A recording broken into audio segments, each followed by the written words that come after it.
ओम शांति। आज बाबा के 3 जुलाई के महावाक्य हैं। बाबा पूछ रहे हैं कि बुद्धिवान दूरंदेशी बच्चे जो हैं वो किस गुह्य राज को समझ सकते हैं, यानी जिनकी बुद्धि बहुत दूर तक है, जिनकी समझ बहुत अच्छी है, बहुत सारे ड्रामा के आदि मध्य अंत का जो गुह्य राज है वह दूरंदेशी बच्चे ही समझ सकते हैं। बीज और झाड़ का सारा ज्ञान उनकी बुद्धि में रहता है। तो आप आत्माएं जो हैं वो ड्रामा का सारा ज्ञान क्या समझ गए हैं या फिर ड्रामा का ज्ञान समझना बाकी है? तो आज हम इसी बात पर विचार सागर मंथन करेंगे। तो ड्रामा यानी आपको अपने पाठ की सही समझ मिल जाए कि आपका पाठ क्या है, कैसा होना चाहिए। तो ड्रामा की समझ आपको हो गई समझो। तो सबसे पहली बात है जो ड्रामा के बारे में गलत धारणा बैठा रखी है, तो ड्रामा कल्याणकारी है ना। क्या बात बैठा रखी है? ड्रामा कल्याणकारी है। तो जब बाबा कहते हैं ड्रामा कल्याणकारी है तो वो किन बच्चों के लिए कहते हैं? वो हमें सुनाते हैं कि आपका लिए क्या है, ड्रामा हर सेकंड हर पल कल्याणकारी है। तो क्या ड्रामा अगर हर सेकंड कल्याणकारी होगा तो किसी बड़े भाई ने छोटे भाई को मार दिया, हाथ तोड़ दिया, तो क्या वो ड्रामा कल्याणकारी है? किसी हस्बैंड ने वो पत्नी की पिटाई कर रहा है तो क्या वो ड्रामा कल्याणकारी है? 50 लाख का लॉस हो गया तो क्या वो ड्रामा कल्याणकारी है? तो जो बात बाबा कहते हैं कि सोचना, बोलना और करना तीनों समान होना चाहिए। तो अगर आपकी सोच में ड्रामा कल्याणकारी है, हर सेकंड कल्याण समाया हुआ है, तो किसी के घर में तलाक हो जाए, किसी के घर में बच्चे का एक्सीडेंट हो जाए और आप वहां पर जाके बोलो, है ना। अगर आपको मन में है कि ड्रामा कल्याणकारी है तो बोलो उसको, अरे बच्चे का एक्सीडेंट हो गया, कोई दिक्कत नहीं है, ड्रामा कल्याणकारी है। तो यहाँ पर बातें गलत समझ में ले ली है। ड्रामा सिर्फ उन्हीं आत्माओं के लिए कल्याणकारी है जो आत्माएं अपना जो रोल मिला है वही रोल एक्यूरेट निभाए, है ना। जैसे उदाहरण के लिए आपको स्टेज पर कोई नाटक दिया गया है, आपको क्या बोलना है वो आपको स्क्रिप्ट में दिया गया है।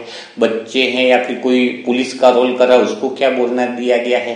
तो सबका अपना एक रोल दिया गया है बोलने का, और वहां पर वो रोल जो ओरिजिनल दिया हुआ है उसको भूल जाए, दूसरी बातें बोले। पुलिस वाला है वो दूसरी बात बोले, है जो माँ का रोल कर रहा है वो अलग रोल बोले, तो फिर क्या हुआ, ड्रामा पूरा बिगड़ जाता है। न तो देखने वाले को मजा आता है, न ड्रामा में जो रोल कर रहे हैं उनको मजा आता है। तो ड्रामा कल्याणकारी किसके लिए हो सकता है? जिसमें जो सीन दिया गया है वही सीन अगर आत्माएं करती हैं, जो उनका ओरिजिनल पार्ट है वह काम करे, तो फिर ड्रामा उन आत्माओं के लिए कल्याणकारी कह सकते हैं। समझ में आई कुछ बात? कितनी बाबा हमें कहता है ना ड्रामा कल्याणकारी, अज्ञानी आत्माओं के लिए तो नहीं बोल रहा है ना, है ना। तो किस आत्माओं के लिए कल्याणकारी है? यानी जब आत्मा अपने आत्मा का रोल करे। रोल कौन सा दिया गया है? कोई नया रोल नहीं दिया गया है। सबसे पहली बात है, जैसे किसी को कुछ काम करना आता ही नहीं है ना, पुलिस का रोल ही नहीं करना आता और उसको बोले स्टेज पे तो पुलिस का रोल कर, तो पुलिस का रोल तो वो कर नहीं पाएगा। तो परमात्मा ने, इस ड्रामा ने किसी को कोई नया रोल नहीं दिया कि आपको ऐसा बड़ा खतरनाक रोल निभाना है ना। कौन सा रोल निभाना है? जैसे अगर माँ बाप आप हो और आपको बोले कि माँ बाप का स्टेज पे रोल करना है, तो आपको आसानी लगेगी क्योंकि आप माँ बाप हो किसी के। तो वैसे ही हम आत्मा है ना ओरिजिनल में, तो आत्मा का ही रोल करना है। कौन सा रोल करना है? सतयुग से लगाकर हमें परमात्मा ने नीचे जो भेजा है कि तुम आत्मा का ही रोल करो। आत्मा का रोल कैसा है कि सबको प्रेम देगा, वह सबको शांति देगा, सबको आनंद देगा, उसके बोल सबको सुख देने वाले होंगे, है। तो जब तुम आत्मा हो तो आत्मा का रोल करने में दिक्कत कहाँ पे आ रही है? तो गड़बड़ ड्रामा अकल्याणकारी कब हो जाता है? जब हम अपने रोल को भूल जाते हैं, जब हम अपने पार्ट के डायलॉग को भूल जाते हैं कि हमें सबको सुख देने वाले बोल बोलने हैं, तो फिर हम क्या बोल रहे हैं? तो हम दुख देने वाले बोल रहे हैं। तो ये तो हमारी ड्रामा की स्क्रिप्ट में है ही नहीं कि दुख देने वाले बोलने, वो हमने अपनी तरफ से स्क्रिप्ट बना ली। तो तो वो ओरिजिनल स्क्रिप्ट को हम भूल गए।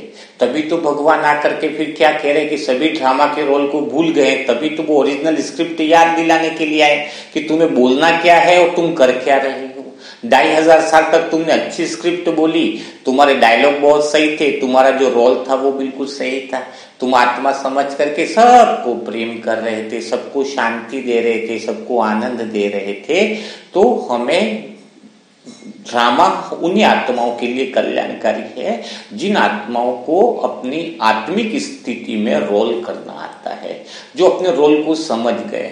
नहीं तो अपने रोल को समझ नहीं रहे और चोरी कर रहे हैं और बोलो ड्रामा तो हर सेकंड कल्याण समाया हुआ, चोरी में भी कल्याण समाया हुआ।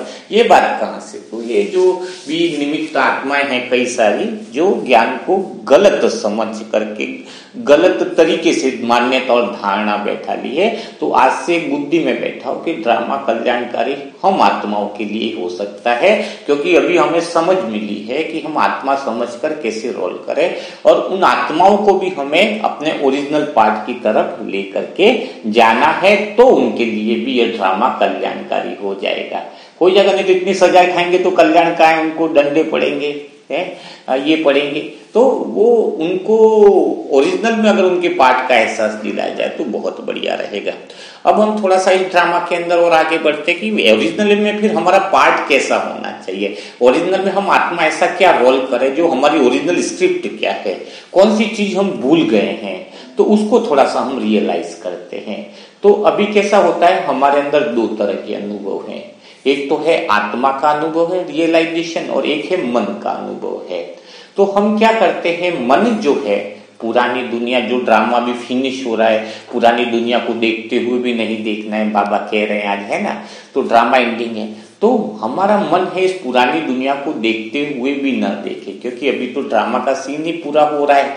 तो जब स्टेज ही खत्म हो रहा है तो इसको देखने का कोई महत्व नहीं रहा। तो दो अनुभव जो चल रहे हैं उसमें जो अंतर कर ले वह ओरिजिनल आत्मा का पार्ट निभा सकता है। तो मन क्या अनुभव करता है? मन अनुभव करता है हमेशा कोई घर में फंक्शन हो गया है तो वो सुख का अनुभव कर रहा है। घर में कुछ प्रॉब्लम हुई, शादी हुई तो सुख का अनुभव, और बच्चों की शादी हुई और बच्चों की उसी शादी में बहू के साथ झगड़ा हो रहा है तो दुख का अनुभव हो रहा है।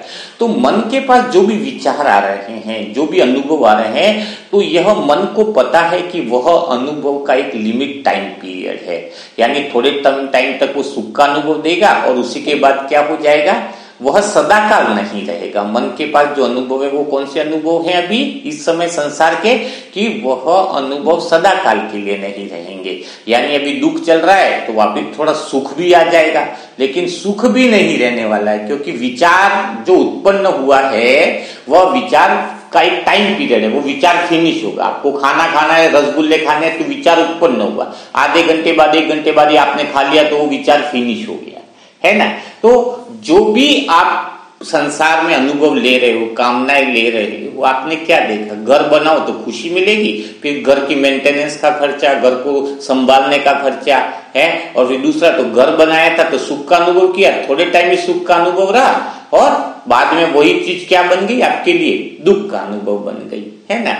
कोई भी चीज देख लो आप, जॉब मिली तो पहले सुख का अनुभव, फिर पता चला कि जॉब में बहुत सारा काम बॉस दे रहा है, घर में रहने का भी समय नहीं मिल रहा है, छुट्टी भी नहीं मिल रही है। तो पहले तो था जॉब सुख का अनुभव, वही सुख का अनुभव किस में बदल गया, दुख का अनुभव में बदल गया। तो इस संसार से जो भी तुम अनुभव लेते हो, है ना, वह स्थायी नहीं है। तो मन के पास जो भी अनुभव आते हैं एक अल्पकाल के लिए आते हैं, थोड़े समय तक आया सुख का और वो दुख में ही बदलना है, इसकी 100% गारंटी है।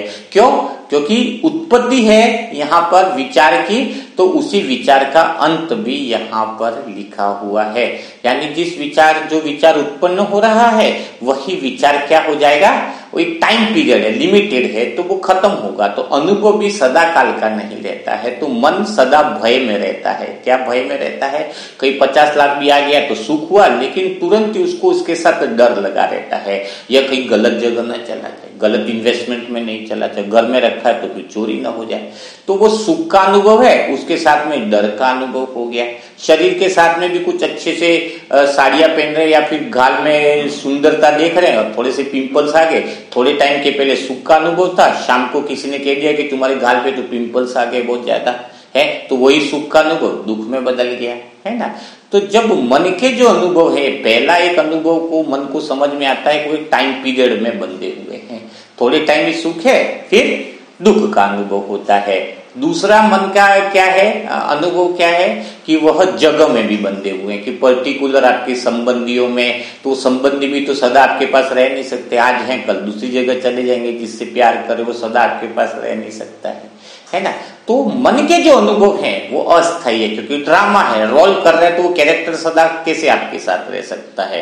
कैरेक्टर के बाद तो दूसरा कैरेक्टर आएगा जो रोल है, लेकिन आप वही काम ना करो, वही कैरेक्टर के साथ फिर रोल निभाओ, तो ऐसा तो पॉसिबल नहीं होगा ना। आप क्या, तो इसीलिए मन सदा डरा हुआ रहता है, सहमा हुआ रहता है, संतुष्ट नहीं रहता है, खुश नहीं रहता है।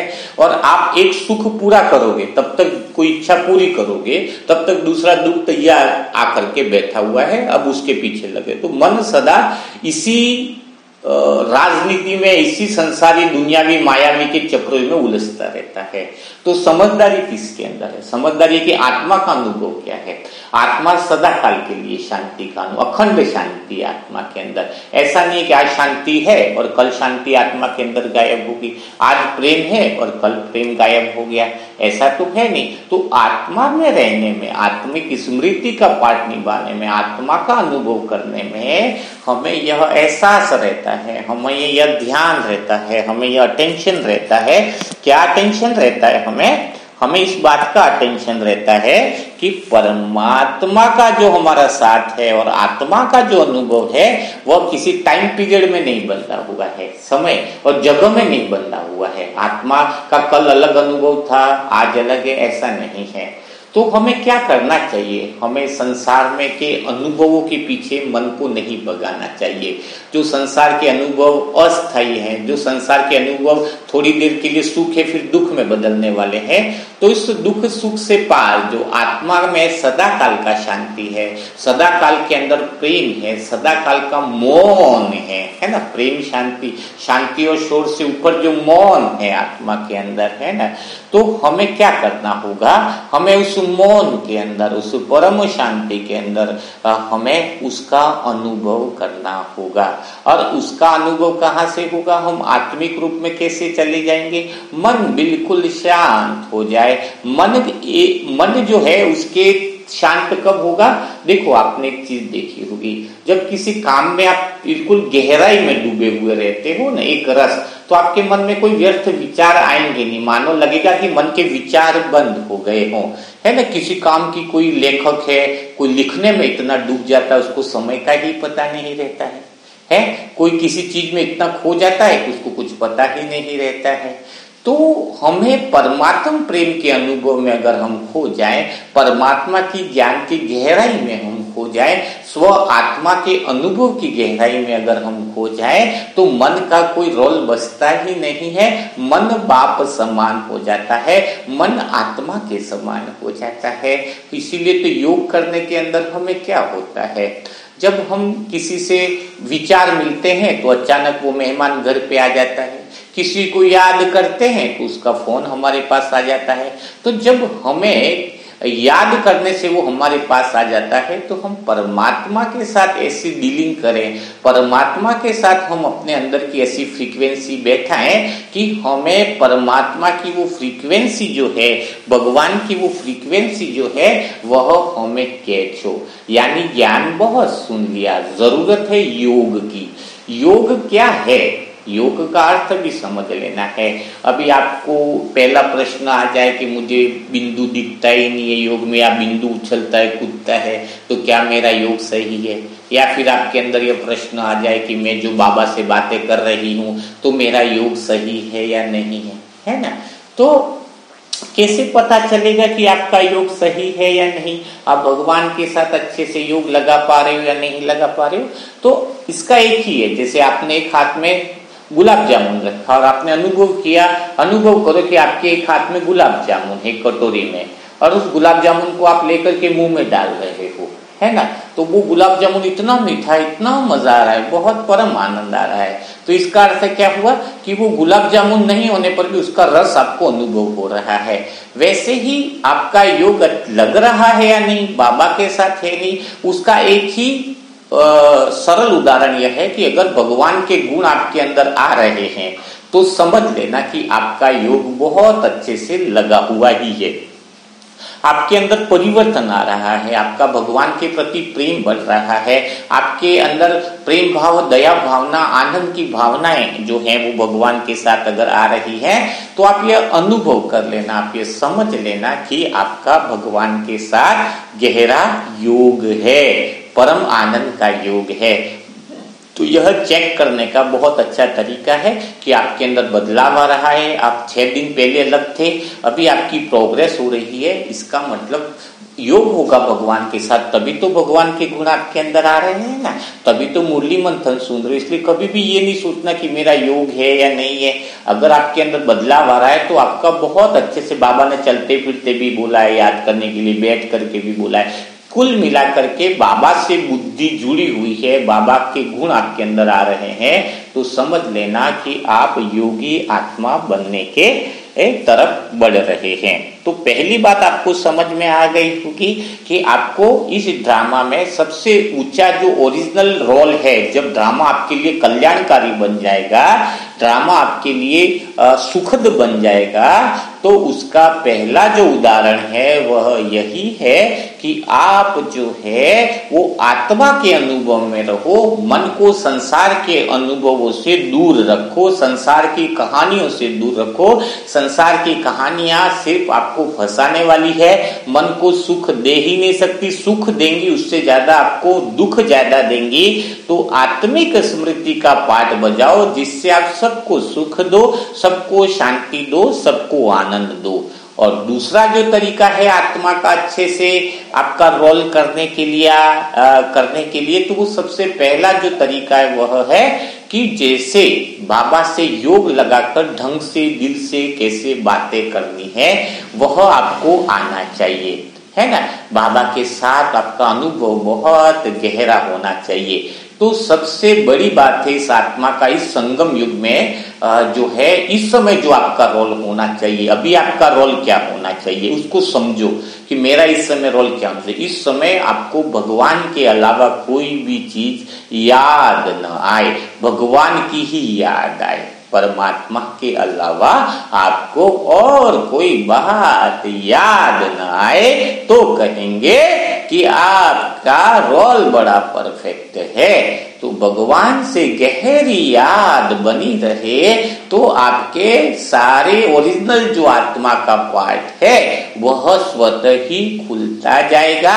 मन है वह बाप समान हो जाएगा, विचार आने तुम्हारे बंद हो जाएंगे।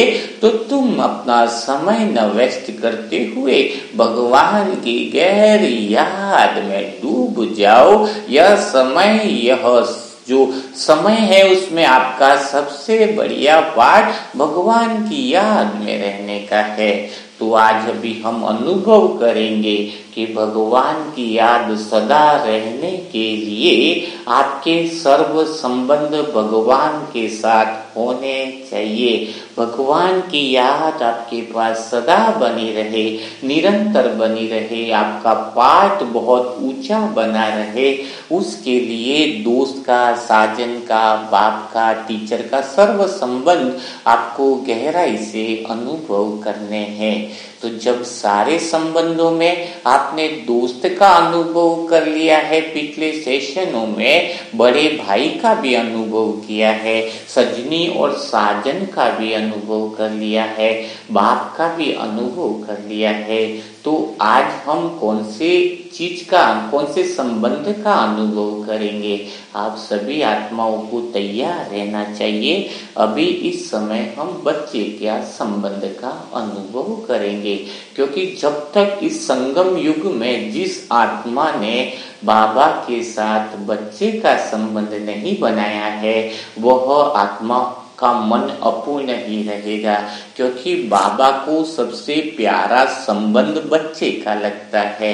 और आपको भी बाबा हमेशा मीठे बच्चे बोलता है, कभी बुजुर्ग नहीं बोलता है, कभी वयस्क नहीं बोलता है, क्योंकि बाबा को बच्चे का रोल जो है वो बच्चे के रूप में बड़ा पसंद आता है।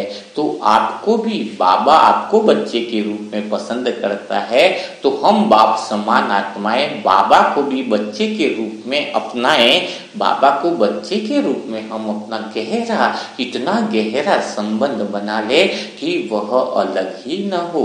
तो आप सभी आत्माएं तैयार होकर के बैठ जाओ उस बच्चे का गहरा संबंध का अनुभव करने के लिए।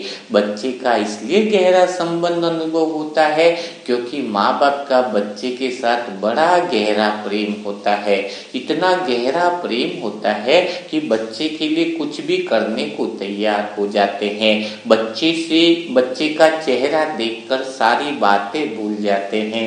बच्चे को देखकर सारी थकान उतर जाती है। बच्चे को देखकर उनको अपना भविष्य दिखाई देता है। बच्चे को देखकर उनका अनुभव होता है, आशाएं होती है, सपने होते हैं कि मेरा बच्चा मेरा बड़ा नाम करेगा। और आप इतना बैंक बैलेंस जो बनाते हो वह बच्चे के लिए बनाते हो कि उसका भविष्य बहुत उज्जवल हो जाए। तो ऐसा ही संबंध हमें बाबा के साथ बच्चे के रूप में बनाना होगा। बच्चे के रूप में संबंध कैसे बनाया जाए, यह बात समझनी होगी। जब तक इसको, क्योंकि बाबा ने कहा है कि तुम बच्चा बना के उसको वारिस बना दो तो तुम्हारे जन्म जन्मांतर के सुख तुम्हें मिल जाएंगे। इस जन्म में भी अगर कोई बच्चे का सुख लेना चाहता, बच्चे को अगर बाबा को अगर बच्चा बना लेता है तो तुम्हारे कोई 10 दिन तक बाबा को बच्चा बना लेता है तो ये समझ लेना 11वां दिन से वो बच्चा आपके लिए क्या कर दिखाएगा वह आप संकल्प में भी नहीं सोच सकते। आपके लौकिक बच्चे आपको वह काम करके नहीं देंगे जो बाबा को बच्चा बना करके आप वह काम उनसे करवा सकते हो प्यार के साथ। लेकिन जरूरत तो इस बात की है, गहराई से समझने की यह बात है कि बाबा को बच्चा बनाने का अनुभव कैसे किया जाए। बाबा को बच्चा बनाना है तो बाबा को खिलाना होगा, बाबा को जो है नहलाना होगा, सब कुछ करना होगा। लेकिन बाबा को तुम नहलाओगे कैसे, बाबा को तुम खिलाओगे कैसे? तो यहाँ पर आपको बहुत गहराई से समझना होगा। अगर मैं आपको खाना खिलाने के लिए बुलाऊं, है ना, कि आ जाओ खाना खा लो, अगर जब भी चाहूं बुला लो, 2 बजे बुला लिया, 4 बजे बुला लिया, तो क्या आप खाना खाओगे? आप खाना नहीं खाओगे अगर आपको भूख नहीं लगी है। क्या मैं जब भी बुलाऊं खाना खाने बैठ जाओगे? बाबा को कभी भी बुलाओ कि आ जाओ खाना खाने के लिए, ये भी पूछते हो कि नहीं कि बाबा को भूख लगी है कि नहीं लगी है? बस जब भी बैठे मर्जी हुई 3 बजे 2 बजे आ जाओ बाबा, आ जाओ खाना खिलाओ। तो बाबा कैसे खाना खा सकते? उनको तो भूख ही नहीं लगी है। जब भूख लगे तभी तो खाना खिला सकते हैं। तो सबसे पहले बच्चा यानी बाबा के साथ आपका कंबाइंड रूप है। बच्चे को माँ कभी अलग नहीं करती है। छोटे बच्चे पर आपने माँ का ध्यान देखा होगा कि 1 सेकंड भी माँ उसके ऊपर अटेंशन रखती है। बच्चा कुछ बोले न बोले, चेहरे से माँ उसकी भावनाओं को समझ जाती है। आपने भगवान को आज से बच्चा बना लिया है। बच्चा बनाने का अर्थ है कि जो शरीर आपका है बाबा के साथ कंबाइंड है, वो ये शरीर ही जो है वो आपका शरीर नहीं है, बाबा का यानी बच्चे का शरीर है। जिस बाबा को आप बच्चा मान रहे हो वो बच्चा कोई और नहीं और कहीं और हो नहीं सकता है, वह आपकी आत्मा के साथ जुड़ा हुआ ये शरीर ही बाबा का बच्चा है। अब आपको जब भूख लगती है तो आप यह नहीं बोल सकते हो कि मुझे भूख लगी है। नहीं नहीं नहीं, बाबा तो आपका प्यारा बच्चा है। भूख बाबा को लग रही है, भूख बच्चे को लग रही है। जब भी आप बोलोगे मुझे भूख लग रही है तो आप शरीर के भान में आ गए। देह भला आपकी है कैसी? वो तो बाबा को दे दी, बच्चे को दे दी। बच्चे की देह आपकी देह हो ही नहीं सकती। होती है। तो क्या करना है, आज से आपको भूख लगे तो आप अनुभव यही करना है कि मुझे बच्चे को खिलाना है, कपड़े पहना, मुझे बच्चे को कपड़े पहनाने हैं, मुझे बच्चे को नाश्ता कराना है, मुझे बच्चे को तैयार करना है, मुझे बच्चे के लिए बाहर से ये सामान लाना है। आपके अंदर आज से मैंपन छोड़ दो, बच्चा बना लो बाबा को, गहराई में चले जाओ। आप बहुत गहराई में चले जा रहे हो, ये शरीर आपका नहीं, ये तो बच्चे का शरीर है। सदा कंबाइन हो जाओ बच्चे के साथ। सुबह उठते ही मेरा बच्चा जग गया है, सोते समय मेरा बच्चा सोने की तैयारी कर रहा है। आप इसी गहरे एहसास में जाने वाले हो। आप बिल्कुल जहां पर बैठे हो आप डिटैच हो गए हो, आपका बच्चा आपके साथ कंबाइन हो गया है, जो कभी अलग नहीं होने वाला है। इस गहरे अनुभव में आपका मन बहुत धीरे धीरे आनंद का अनुभव कर रहा है। आप बहुत एक्साइटमेंट में जा रहे हो, आप बहुत रुचि में जा रहे हो, आप और एकाग्रता में जा रहे हो। जैसे मैं 5 से 1 तक गिनूंगा, आपका मन बहुत गहरी शांति में जाकर बच्चे के साथ आनंद का अनुभव करने वाला है। जैसे ही 5 बोला, आपका मन और बच्चे के साथ संबंध के अनुभव में गहराई में जा रहा है। जैसे ही 4 बोला, आपकी अन्य बातों से बिल्कुल मन हट के आसपास का वायुमंडल भी आपको बच्चे के साथ गहरे संबंध का अनुभव कराने के गहरी शांति में जा रहा है। 3 बोला, आपका मन और डीप रिलैक्स में जा रहा है। आपकी 1000 गुना शांति बढ़ती जा रही है, आपके अंदर 1000 गुना प्रेम आता जा रहा है, 1000 गुना आनंद आता जा रहा है। नए अनुभव के लिए आपका एक्साइटमेंट बढ़ता ही जा रहा है। मेरे शब्द आपको और बच्चे के साथ गहरे संबंध की गहराई में ले जा रहे हैं। आपका पूरा ध्यान, पूरा अटेंशन इन शब्दों पर है। ये शब्द आपकी जिंदगी बदलने वाले हैं, ये शब्द आपका जीवन बदलने वाले हैं, ये शब्द आपको जीवन की नई ऊंचाई और मुकाम पर पहुंचाने वाले हैं। आप गहरी शांति में हो। 2 बोला और आपका मन रिलैक्स हो गया है। 1 बोला, पूरी तरीके से आपका मन शांत हो गया है, एकदम शांत हो गया है। गहरी शांति में जाकर आप अपने बच्चे का अनुभव कर रहे हो कि मेरा बच्चा कितना प्यारा है, मेरा बच्चा कितना सुंदर है, मेरा बच्चा कितना स्वस्थ है, मेरा बच्चा कितना प्यारा है। जैसे ही भूख लगती है, आप तैयार होकर के किचन में जाते हो। आपके कदम रुकते नहीं है कि मेरा बच्चा भूखा है, मेरे बच्चे के लिए मैं कुछ बना दो। बिल्कुल कोई आवाज लगा रहा है, आप मना कर रहे हो, नहीं नहीं नहीं, पहले मैं नाश्ता बनाऊंगी, पहले खाना बनाऊंगी। पहले बच्चे को अंदर से भाव आ रहा है, आपका बच्चा भूखा है, आप भला दूसरों की बातें कैसे सुन सकते हो। आप तुरंत गैस चला रहे हो, तुरंत ऐसी चीज बनाने के लिए भागे जा रहे हो जो तुरंत 5 मिनट में बन जाए, 10 मिनट में बन जाए। और बाबा के लिए तुरंत ही आप अपने बच्चे के लिए दूध गर्म कर लेते हो। सबसे पहले दूध खीर खिला लेते हो। खीर बनाने की भावना आपके अंदर आती है, आज मैं अपने प्यारे से बच्चे को खीर खिलाऊंगी। वो खीर की तैयारी करते हो और खीर तैयार हो जाती है। आप अपने बच्चे को प्यार से खीर खिलाते हो, इतना एक एक एक एक निवाला इतना प्यार से खिलाते हो, इतना गहरे अनुभव में जा रहे हो। आप अपने बच्चे को खीर खिला रहे हो, आपके बच्चे की भूख धीरे धीरे तृप्त होती जा रही है। एक एक चम्मच से जो खीर खिला जा रहे हो, आपका मन और गहरे आनंद में जा रहा है। जैसे दूसरे चम्मच से खीर बच्चे को खिलाई, आप और गहरे प्रेम में डूबते जा रहे हो। तीसरे चम्मच से खीर खिलाई, आपका मन आनंदित होता जा रहा है। आप अपने बच्चे को देखते जा रहे हो, बच्चा कैसे खीर खा रहा है, कैसे खीर अंदर ले रहा है। यह रमणीक अनुभव आपके लिए बहुत प्यारा है। ऐसा बच्चा जो हर पल आपके साथ रहने वाला है, ऐसा बच्चा जिसके संग में आपको मजा आ रहा है। 4था चम्मच खीर खिलाते आपका मन बहुत प्रेम और रमणीक होता जा रहा है। 5वें चम्मच में तो आप बच्चे के प्रेम में डूब गए हो। एक माँ जैसे बच्चे के प्रेम में डूब जाती है, बच्चे के अलावा उसको कुछ दिखाई नहीं देता है। माँ और बच्चे का यह गहरा प्रेम आपके नैनों से दिख रहा है। गहरा प्रेम, अनूठा प्रेम में आप डूब चुके हो।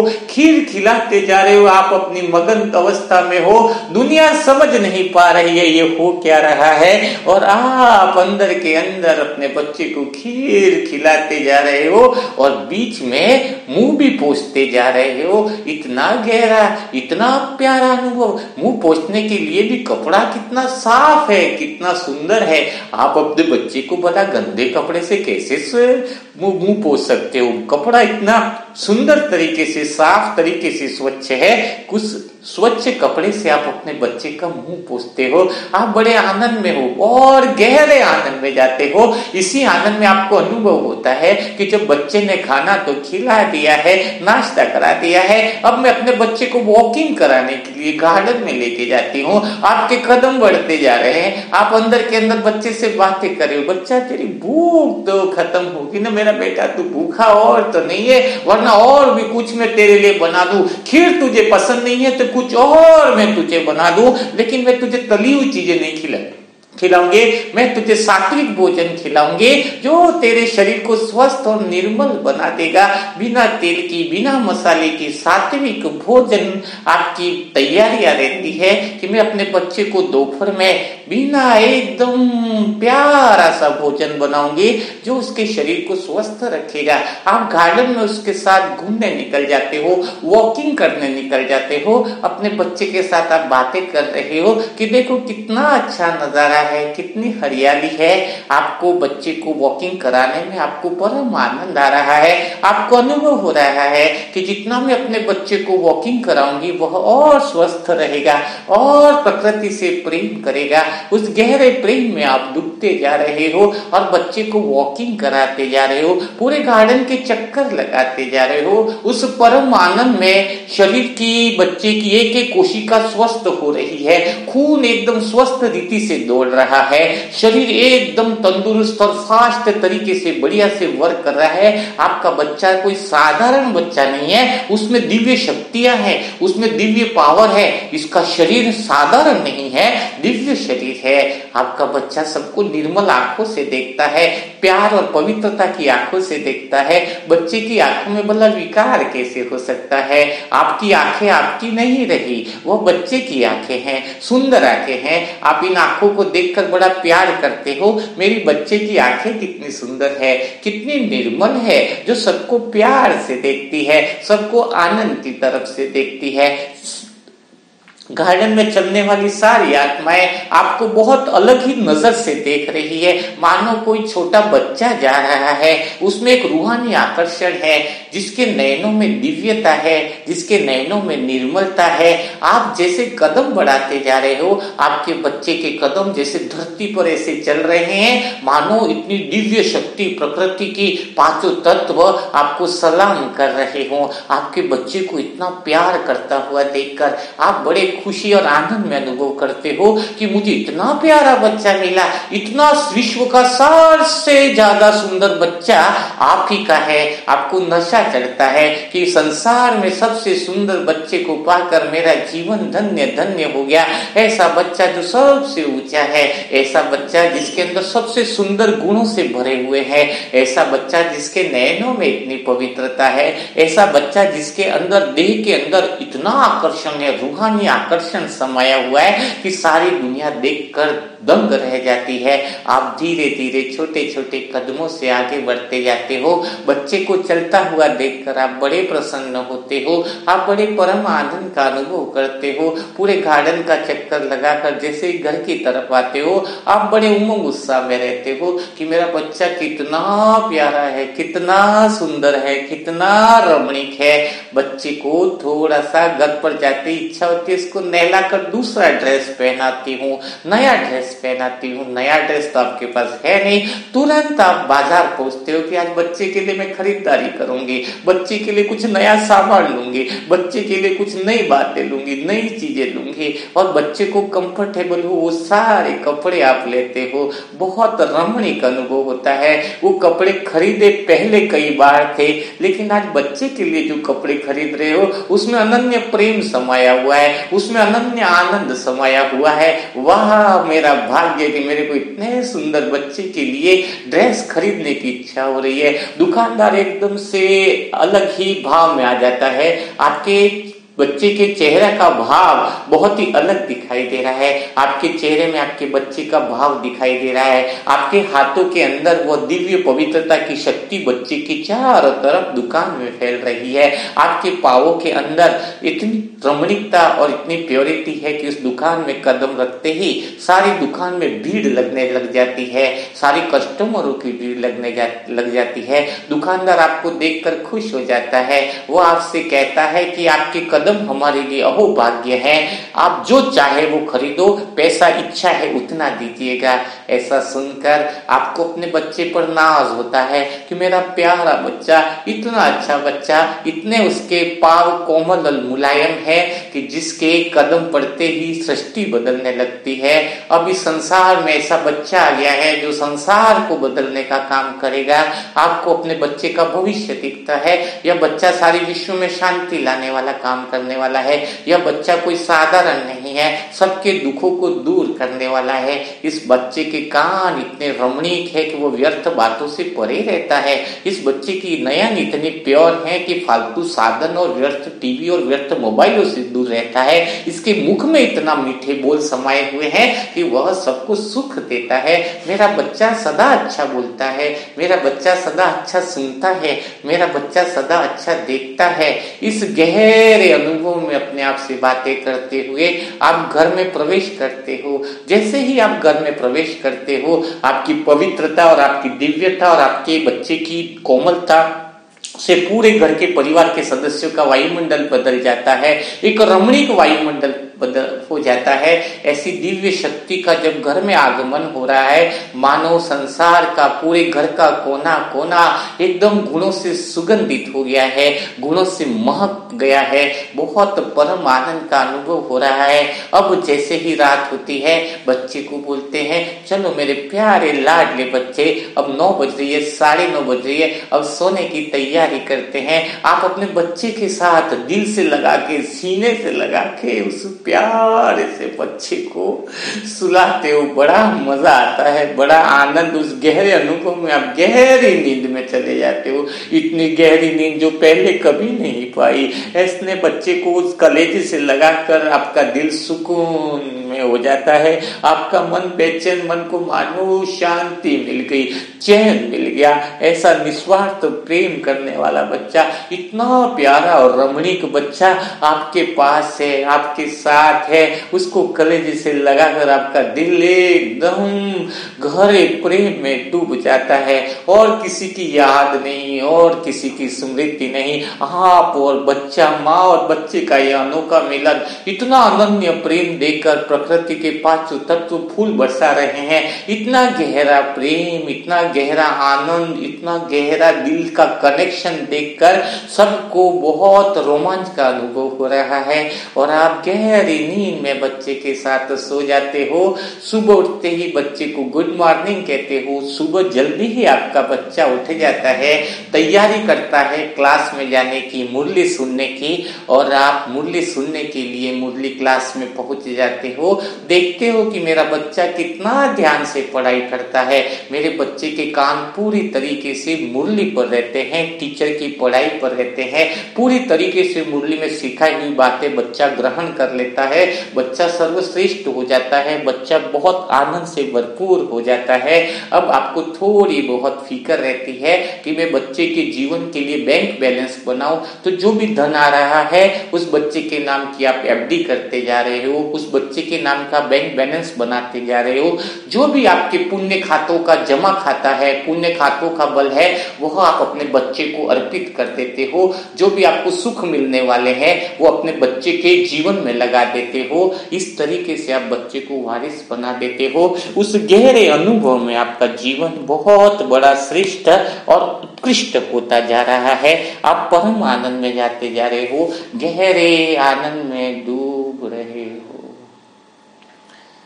तो इस तरीके से आप जो है बाबा के साथ बच्चे का कंबाइंड स्वरूप का अनुभव कर सकते हो। आज से यह प्रैक्टिस करनी है कि भूख जो लगती है, कभी यह नहीं बोलना कि मुझे भूख लगती है। नहीं, जो बच्चे का संबंध बनाया गया, शरीर आपका नहीं रहा, आपका भूख लगना है यानी बच्चे को भूख लगना है। उसको सारे काम छोड़कर पहले बच्चे को खाना खिलाना है। ऐसा नहीं कि आपको भूख लग रही है 3 घंटे बाद खा लेंगे, काम निपटा लेंगे, तो आपका बच्चे के साथ संबंध नहीं है।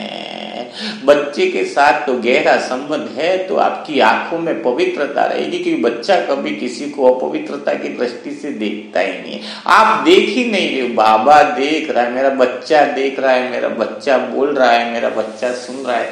बच्चे को भला किसी की बात का बुरा कैसे लगता है?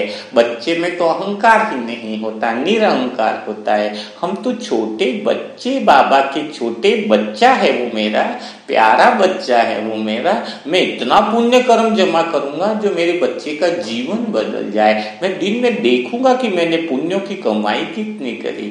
जैसा मैं आत्मा करूंगी मेरा बच्चा भी वैसा ही करेगा। तो आपका बच्चा बड़ा सुंदर है या नहीं? आपने गहरा अनुभव किया या नहीं किया? आपने परमात्मा प्रेम में डूबे या नहीं डूबे? ऐसा गहरा अनुभव आपको करना है, उस रस में डूब जाना है। तो पहला अनुभव तो यह रहा जो आपको गहराई में लेकर के गया है ना। अब कुछ और अनुभव हम और कर लेते हैं ताकि हमें और गहरे अनुभव में हम और जा सकते हैं। तो ज्यादा नहीं, टाइम काफी हो रहा है 40 मिनट तो हो चुके हैं। तो अभी हम और अनुभव करेंगे बाबा के साथ। क्या भोग लगाने का अनुभव हम करेंगे, ठीक है। तो आज सतगुरुवार है, तो बाबा को भोग कैसे लगाते हैं उसके लिए सभी आत्माएं तैयार हो जाएं। सभी आत्माएं बाबा के साथ गहरे संबंध का अनुभव करने के लिए तैयार हो जाएं। बाबा के साथ आप भोग लगाने के लिए बहुत एक्साइटमेंट में हो। जल्दी इस कमेंट्री को खत्म करेंगे, टाइम काफी हो गया, अपलोड होने में दिक्कत आती है तो ज्यादा लंबी कमेंट्री होने की वजह से। तो आप क्या करोगे, जल्दी से आप बहुत प्यार से बाबा के कमरे में 56 तरह के भोग बना करके ले करके आए हो। बड़े प्यार के साथ, बड़े उमंग उत्साह के साथ एक एक डिश आपने भगवान के लिए बनाई है, अपने दोस्त के लिए बनाई है, अपने साजन के लिए बनाई है, अपने प्यारे बड़े भाई के लिए बनाई है, अपने प्यारे से बच्चे के लिए बनाई है। कितने उमंग उत्साह है उस भोग में। उस 56 तरह के पकवान में इतना प्रेम समाया हुआ है कि मानो आपका सारा प्रेम उड़ल कर उस 56 तरह के भोग में आ गया है। आप बड़े एक्साइटमेंट में हो, बड़े रुचि में हो, आपके मन की सारी भावनाएं उस भोग के अंदर मिली हुई है। आप बड़े खुश हो रहे, बड़े आनंद में हो। आप भगवान को भोग लगाने के लिए 56 तरह की बहुत बड़ी थाली आपने सजा करके बाबा के कमरे में ले आए हो और अपना राइट हैंड दिल पर रखते हो और तुरंत याद करते हो बाबा को, हे मेरे पीठे बाबा, आपके लिए मैंने बहुत प्यार से, बड़ी भावनाओं के साथ, बड़े प्रेम के साथ 56 तरह का भोग लगाया है। हे मीठे बाबा, आप आ जाओ, आप जल्दी से आ जाओ, इस भोग को स्वीकार करो, मेरा जीवन को धन्य बना दो। मेरा सारा प्रेम, सारी भावना इस भोग में है। आपके सब प्यारा अनुभव आपके मन के अंदर चल रहा है। बार बार आप अपना राइट हैंड अपने दिल पर रख रहे हो, बाबा को याद दिला रहे हो कि हे मीठे बाबा, आपने वादा किया था कि मैं जैसे ही दिल पर हाथ रखूंगी, तुम्हें पुकारूंगी, उसी पल, उसी सेकंड तुम नीचे आ जाओगे, उसी पल तुम नीचे आ जाओगे। तभी बाबा का मैसेज आपके पास आ जाता है। बाबा कहते हैं, मेरे प्यारे बच्चे, मेरे लाडले बच्चे, हर बार मैं नीचे आता हूं, अब तुम अपने सूक्ष्म शरीर और सूक्ष्म कर्मेंद्रियों को भोग के साथ लेकर ऊपर आ जाओ, मैं तुम्हारा इंतजार कर रहा हूं। ऐसी बात, गहरी अनुभव की बात सुनकर आप बड़े प्यार में डूब जाते हो। माँ बाबा से कहते हो, बाबा मैं इसी पल, इसी सेकंड में आत्मा आपके पास भोग लेके आ रही हूँ, लेकिन साथ में परिवार के सदस्यों को भी लेकर के आ रही हूँ, क्योंकि वह भी काफी एक्साइटमेंट में है, आपको भोग खाते हुए देखना चाहते हैं। बाबा आप परमिशन दो तो इन आत्माओं को भी लेकर के आ जाओ। और बाबा मुस्कुराते हुए कहते हैं, अपने बच्चे की बात मैं भला कैसे टाल सकता हूँ, और आप 56 तरह की भोग की थाली लेकर आसमान की तरफ सूक्ष्म कर्मेंद्रियों के फरिश्ता रूप में उड़ रहे हो। आपके सारे परिवार के सदस्य भी सूक्ष्म शरीर की कर्मेंद्रियों के साथ आपके साथ गहरे अनुभव में उड़ रहे थे। जैसे जैसे आप ऊपर की तरफ वतन की तरफ आगे बढ़ रहे हो, आपका मन और गहरे आनंद में जा रहा है, आपका मन और शांति में जा रहा है, आपके आसपास का वायुमंडल आपको और शांति में लेकर के जा रहा है। एक हाथ में भगवान के भोग के लिए थाली है, आप निरंतर उस स्पीड के साथ प्रेम की इस धारा में बहते हुए भगवान के पास वतन की तरफ आगे बढ़ रहे हो। मानो भगवान प्रेम की डोर से आपको खींचता जा रहा है, खींचता जा रहा है, खींचता जा रहा है। आप आगे बढ़े, भगवान आपको बुला रहा है, आप आगे बढ़ रहे हो, भगवान आपको बुला रहा है। एक बाप और बेटे का मिलन, पहली बार एक गहरे भोग का अनुभव आप करने वाले हो। बहुत एक्साइटमेंट है, बहुत रुचि है, बहुत आनंद है आपके अंदर। और आप जैसे ही वतन में पहुंचते हो, सबसे पहला कमरा बहुत सुंदर बनाया हुआ है, उस पर लिखा हुआ है पिता का कमरा। और उस पिता के कमरे में आप भोग लेकर पहुंच जाते हो। बड़े आनंद के साथ बाबा अंदर बैठे हुए हैं और बाबा को कहते हैं, वे मेरे प्यारे बाबा, मीठे बाबा, इस भोग को स्वीकार करो। और प्यार से वह भोग हाथ से लेकर बाबा को खिलाते हो। यह बहुत रमणीक सीन होता है। आपके परिवार के सारे सदस्य की आत्माएं भी वहां पर मौजूद है, लेकिन बाबा जैसे ही भोग मुंह में लेते हैं, दूसरा टुकड़ा पहले आपको देते हैं और परिवार के सदस्यों को भी एक एक टुकड़ा देते हैं कि बाप पहले कैसे खा सकता है। बाप पहले बच्चों को खिलाता है, बच्चे को खिलाता है, लेकिन आप भी जिद पर अड़े हुए हो कि आप हमेशा हमें प्यार करते हो, हमेशा हमें दुलार करते हो। आज आपको हमारी बात रखनी होगी। आपके परिवार के सदस्य भी बिल्कुल पास में आ जाते हैं, बाबा सामने बैठे कि आज पहले आपको खाना होगा। और सभी प्रेम से सभी परिवार के सदस्य एक एक थाली का एक एक भोग बाबा को स्वीकार कराते हैं। बाबा भी प्रेम में लवलीन हो जाते हैं, बच्चे के प्रेम में डूब जाते हैं। बाबा कहते हैं, इतना अनन्य प्रेम देखकर मुझे बहुत खुशी हो रही है, बहुत आनंद आ रहा है। बाबा कहते हैं, हे मेरे प्यारे बच्चे, लाडले बच्चे, मैं आज तुमसे बहुत खुश हूँ। इस भोग में बहुत आनंद समाया हुआ है, इस भोग में बहुत बड़ी भावनाएं समाई हुई है। तुम जो चाहो वह बातें, वह काम, वह चीज तुम मुझसे मांग सकते हो कि तुम्हारा एक संकल्प क्या है जिसको मैं इसी समय इसी पल पूरा कर दूं। तो आपके अंदर ख्याल आता है, बाबा कहते हैं, क्या धन दौलत दे दूं, क्या तुम्हें ऊंची पोजीशन दे दूं, या संसार में तुम्हारा नाम कर दूं। तो सारी बातें बाबा कहते हैं सोच समझ करके बोलो, मैं तुम्हारे इसी संकल्प को पूरा कर दूंगा, इसी पल में पूरा कर दूंगा। परिवार के सदस्यों को भी वह संकल्प पूरा हो जाएगा। सब आत्माएं मिलकर सोच लो कि आज बाप से आपको क्या चाहिए। तो फिर आप भी बड़े चतुर सुजान होते हो, बाबा से कहते हो, बाबा मुझे न धन चाहिए न दौलत चाहिए, हमें न संसार में मान चाहिए न सम्मान चाहिए, बस एक कृपा कर दो, एक खजाना, एक चीज हमें दे दो कि बस आपके गुण हमारे अंदर आ जाए, आपकी क्वालिटी हमारे अंदर आ जाए। हम सब आत्माओं में, परिवार के सारे सदस्यों में आपके गुणों की बौछार हो जाए, आपके गुण हमारे अंतर मन में, रोम रोम में चलने लगे, आपके गुण हमारे जीवन के जीने का आधार बन जाए, आपके गुण हमारे जीवन में जीने की शक्ति बन जाए, आपके गुण हमें विश्व कल्याण के कार्य में मदद करने वाले बन जाए। बस आपके अंदर जो गुण है वह गुण हमें दे दो, आपके जैसा बना दो, बस आज हमें यही वरदान दे दो। बाबा कहते हैं, मेरे बच्चे तुम बहुत चतुर सुजान हो, तुम्हें किसी चीज की मोह माया नहीं, पर तुमने तो वह मांग लिया है जिससे प्रकृति के पांचों तत्व तुम्हारे अधीन हो जाएंगे। संसार की सारी जो शुभ इच्छाएं, कामना है, वह तुम्हारे अंदर हो जाएगी। काम धेनु बन जाओगे तुम और सबकी इच्छाओं को पूरा करने वाले बन जाओगे। और आप इस बात से बड़े प्रसन्न होते हो और बाबा आप सभी को, यानी आपको और अपने परिवार को भी सारे को वरदान दे देता है कि आज से धीरे धीरे मेरी गुण और शक्तियां तुम्हारे सब के अंदर आती जाएगी और तुम आत्माएं सदा के लिए सुखी और सदा के लिए एकदम शांत हो जाएंगी और बहुत आनंद में चली जाओगी। फिर उसी समय बहुत प्यार के साथ, बड़े आनंद के साथ साजन वहां पर आ जाते हैं और साजन के कमरे को देखकर बड़ा आनंद आता है और आप फिर से थाली का भोग साजन के कमरे में लेकर के जाते हो, साजन को वो भोग स्वीकार कराते हो, साजन को प्रेम के साथ, अपने मन के मीत के साथ पूरी तरीके से आप भोग को स्वीकार कराते हो। साजन से पूछते हो, साजन आपसे पूछता है कि इतना प्यार से भोग बनाया है, इतना प्यार से किस भोग में इतना आनंद है, बोलो तुम्हारी कोई भी इच्छा हो तो आज मैं अपनी सजनी की सारी इच्छाएं पूरी करूंगी। एक इच्छा बोल दो, वो इच्छा मानो तुम्हारी पूरी हो जाएगी। जो भी इच्छा तुम्हारी हो। आप बड़े सोच समझ करके परिवार के सारे सदस्यों की आत्माओं को देखते हैं। आप कहते हैं बस मेरी एक ही इच्छा है, उसको आज आपको पूरी करना होगा। साजन देखकर मुस्कुराते हैं कि बताओ क्या इच्छा है, धन के गहने बना दूं या पावों में गले में सोने के हार डलवा दूं, या फिर तुम्हें क्या चाहिए?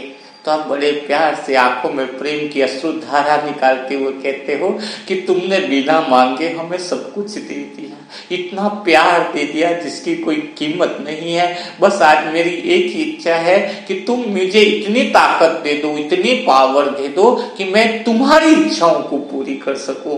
तुम्हारी जो विश्व परिवर्तन की जो इच्छा है, तुम्हारे विश्व को पवित्र बनाने की जो इच्छा है, तुम्हें विश्व में जो दिव्यता वाली जो इच्छा है, उसको मैं पूरी कर सकूं। साजन बड़े मुस्कुराते हैं, वो कहते हैं कि तुम कितनी समझदार हो प्यारे, मेरी मन की मीत कितने समझदार हो। जब तुम मेरी इच्छाओं को पूरी करोगे तो बोला मैं तुम्हारी इच्छाओं को पूरी किए बिना कैसे रह सकता हूँ। यानी कितनी दिव्यता है। फिर सारे परिवार के सदस्य इस बात को सुनकर बड़े मुस्कुराते हैं, बड़ा आनंद आता है। तभी ही वहां पर आपका दोस्त आ जाता है, बड़ा भाई आ जाता है और सर्व संबंध मानो उसी समय उपस्थित हो जाते हैं। टीचर, सदगुरु, सबको आप प्यार से भोग लगाते हो। इतना रमणीक दृश्य देखकर आपका और आपका परिवार का सदस्य सारे धन्य हो जाते हैं। आप गहरे प्रेम में डूब जाते हो, सबको भोग खिलाते हो, सभी दोस्त को, टीचर को, सदगुरु सबको भोग खिलाते हो। तो सदगुरु कहता है कि बोल मेरे प्यारे बच्चे, तुझे क्या चाहिए और क्या चाहिए? तो बच्चा आप दिल से कहते हैं मुझे कुछ चाहिए नहीं, आपका बहुत बड़ा प्यारा शिष्य हूँ, मुझे कुछ चाहिए नहीं, बस तुम मुझसे एक चीज ले लो तो मेरा जीवन धन्य हो जाए। सदगुरु बोलते हैं क्या मैं तुझसे क्या चीज ले लूं, बता। तो आप कहते हो कि आप मेरी अज्ञानता का ले लो, इस आज के दिन कुछ देना चाहते हो तो मेरे मन में भरी हुई सारी अज्ञानताएं, धारणाएं और मान्यता को ले लो और मेरे मन के अंदर दिव्य प्रकाश ज्ञान की रोशनी को फैला दो, मेरे मन को संपूर्ण अवस्था में पहुंचा दो, माया से सुरक्षित कर दो, ऐसे दिव्य ज्ञान मुझे दे दो। तो सारा ज्ञान आप उठा करके सदगुरु की झोली में डाल देते हो। सदगुरु बड़े प्यार से ले लेते हैं और वरदान देते हैं, आज से तुम्हारी बुद्धि दिव्य हो जाएगी, आज से तुम्हारी समझ बहुत दिव्य हो जाएगी, आज से तुम्हारी परखने की शक्ति बहुत दिव्य हो जाएगी। तुम एक बल, एक भरोसा पर विश्वास करोगे, तुम्हारे सर्व संबंध भगवान के साथ इतने मजबूत होंगे कि तुम आगे जीवन में बहुत बड़ा नाम करोगे। तुम्हारा ये बच्चा बहुत रमणीक है, वो इतना तुम्हारा साथ देगा जिसकी तुम कल्पना भी नहीं कर सकते हो।